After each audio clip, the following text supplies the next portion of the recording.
তিন জায়গাতে হুসু করে যাবো। তাহলে তুমি খারাপ আমি আইতেছি হ্যাঁ ফটকে না।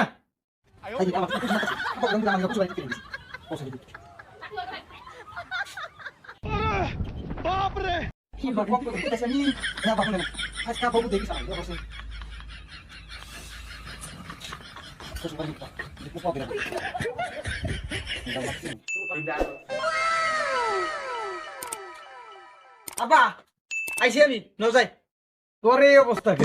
কে তুমি আমার নিকে হুসু ভাই ঠিক করো নাই তোর নানির বাড়ি আমার হুসুর বাড়ি। মানে আব্বা কয় কি রে এরকম করে আমি একটু পোশাক পাতি করছি হুসুর বাড়ি যাবো এই চুত মানে আব্বা বলো অর্নিকা হুসুর বাড়ি ঠিক করছে ওরা সেই হুসুর বাড়ি চুত মানে আব্বা এরকম ডক্টর একটু বাইরেছি আর হুসুর মানে আমার হুসুর বাড়ি হুসুর বাড়ি